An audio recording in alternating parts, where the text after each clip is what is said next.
Good morning दोस्तों। ये देखिए, जो 5 मार्च को फर्स्ट शिफ्ट में हिंदी यूजीसी नेट का पेपर हुआ था, वे कैसे प्रश्न आए थे उसको मैं लेकर के आई हूँ। क्या सभी प्रश्न सिलेबस के थे या सिलेबस के बाहर के भी कुछ आए थे? प्रश्नों का लेवल कैसा था? और पिछले बार जो प्रश्न हुआ था या पिछले बार जो प्रश्न आए थे उसकी अपेक्षा इस बार का पेपर कैसा था? पहला क्वेश्चन पूछा था, चिट्ठियाँ तो हर कोई बाँचे।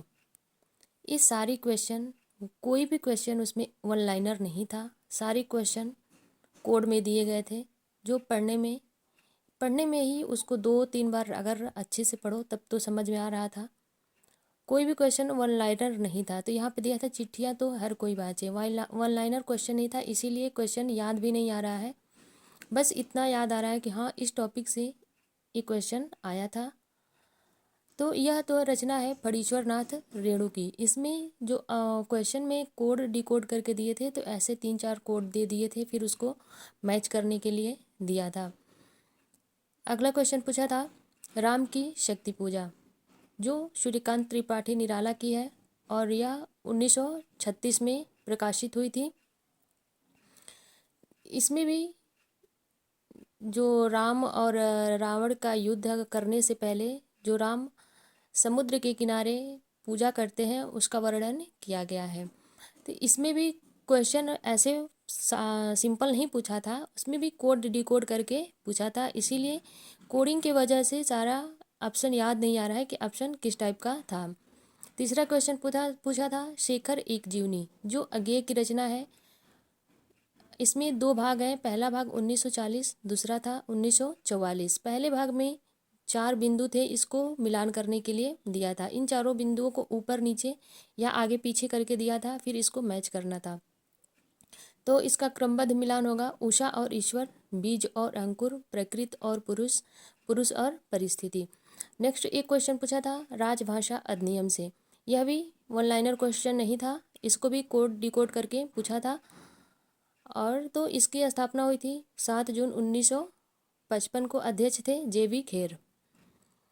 एक क्वेश्चन आया था, बाण भट्ट की आत्मकथा से। यह जो हमारे सिलेबस में भी है, जो हजारी प्रसाद द्विवेदी का उपन्यास है, 1946 में प्रकाशित हुआ था। इस तो क्वेश्चन बना था कि जो इसकी पात्र कैथरीन है वह कहाँ की निवासी है, तो वह है ऑस्ट्रिया की निवासी। एक क्वेश्चन आया था, चंद्रदेव से मेरी बातें, जो 1904 में प्रकाशित हुई थी। और यह पूछा था किस पत्रिका में प्रकाशित हुई थी, तो यह सरस्वती पत्रिका में प्रकाशित हुई थी। और ऐसे ही कई करके दिया था ऑप्शन में 1 2 3 करके। तो यह पत्रात्मक शैली में लिखी गई थी और यह लॉर्ड कर्जन के शासन व्यवस्था पर व्यंग्य या प्रहार किया गया था। एक क्वेश्चन आया था पात्रों का मिलान करने के लिए। इसमें और भी 2 पात्र थे बट याद नहीं आ रहा है। तो इसमें एक अनीता पात्र है, वह राही कहानी की है। राही कहानी की लेखिका है सुभद्रा कुमारी चौहान। यह देश जो 1947 का स्वतंत्रता आंदोलन था उसी पर आधारित था। लक्ष्मा है, लक्ष्मा यह कोशी की घटवार कहानी की पात्र है, जिसके लेखक है शेखर जोशी।